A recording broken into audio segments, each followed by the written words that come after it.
What is going on, everybody? All last week, I was trying to upload videos of the Tyree Nichols incident, and it kept getting not demonetized, but just slapped with a 18 plus rating, which meant nobody could really view the video. So I took an L on that, I guess. But let's talk about one of my favorite conservative commentators, Charles Kirkland Jr., because he comes out with a banger every so often and he is not disappointing this time. So let's go ahead and hear what my man, Charles Kirkland Jr., has to say about Ocasio Cortez. Here we go. She's jumping around. I mean, that's rhetorical blackface, okay? It's called code switching is what it is. It's where you try to talk like a black person. I think it's really insulting, honestly, and incredibly racist and bigoted, and they never get called out on it, ever. This is what she said before. She said it's Now, by the way, Charlie Kirkland wants to act offended by being racist when on Charlie Kirk's show, just last week, I believe, he was talking about how black people get gunned down in the street by police because they just happen to commit more crime and they just happen to be, more likely to be criminals. And then he had on a guest, and at the end of that show, at the end of the show, oh, my voice cracked. At the end of the show, Charlie Kirk said, some cultures are just better than others. So when talking about racism, Charlie Kirk doesn't care about racism because, let's be honest, he is racist himself. This is just something Republicans always do. They want to pretend like they are offended by racism by, calling something that's not racist and just making up a situation of something that is racist or anti-Semitic like they did with Ilhan Omar. Comfortable serving with people who engage in what many experts deem stochastic terrorism. Play cut 93. I think it's uncomfortable serving with people who engage in what many experts deem stochastic terrorism. But I have had to ride, as has Representative Omar, consistently had to ride in 20,000-pound armored vehicles, engaging in some of the most gruesome threats that you can imagine that were incited by Republican members. This is not just about a tweet.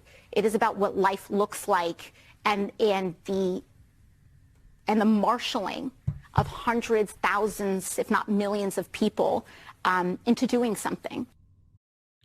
Yeah, so what AOC is referring to there is that people like AOC, people like Ilhan Omar often get a lot of death threats, and these death threats often come as a result of right-wing commentators, right-wing pundits on Fox News, and people in Congress, people in the Senate, people in the House, and sometimes, just these random freaks who are these extreme MAGA conservatives who target AOC, they target Ilhan Omar, and it has a trickle-down effect because their fan base sees that, and then they go send a death threat to Ilhan Omar or AOC because they somehow think that universal health care or whatever they're angry at, the Green New Deal, which has not been implemented right now yet, has not been implemented, by the way.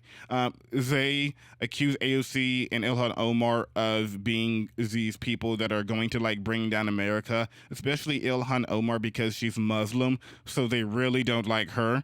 And they get all these death threats. And in terms of stochastic terrorism, we see this play out because you have people like Tucker Carlson doing the White Power Hour at least once a week, talking about the Great Replacement, and then some idiot goes to a store and shoots up a bunch of people.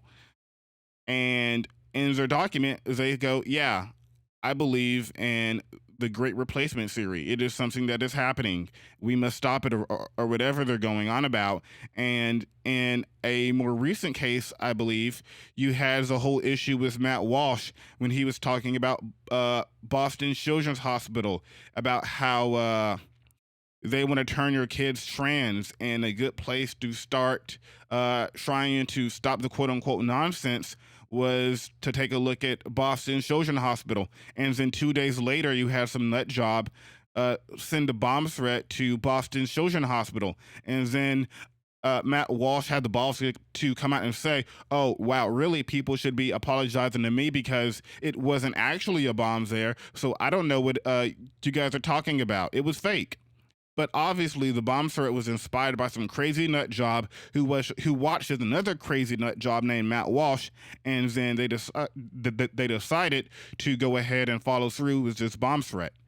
Now, does Charlie Kirk talk about this? Let's find out.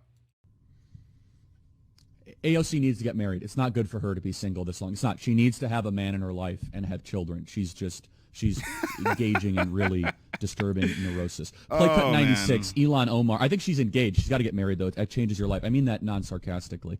Yeah, so, like, he plays a clip of AOC talking about, hey, yeah, these right-wing commentators, these goons, these people in Congress are talking trash about us every day, and it's getting us death threats. Like, I open up my email, or I open up my phone to look at any voice mails, and it's filled with people telling me to either do stuff that I can't say on YouTube, and they are giving me death threats. And Charlie Kirk is like, shut up, get married, bear children, and yeah, you need a man in your life for sure. And that man has to be me, Charlie Kirkland Jr., Charles Kirkland Jr.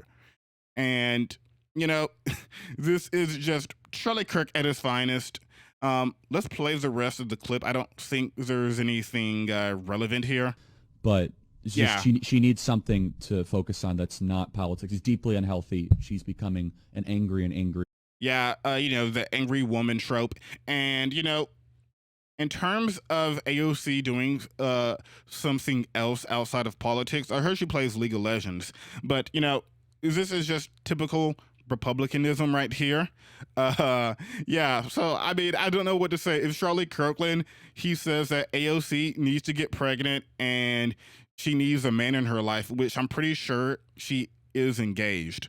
So not only does he makes no sense and is very stupid. So yeah, what did we learn here? Well, nothing really. We already knew Charlie Kirkland was an idiot. I guess we can just confirm that now.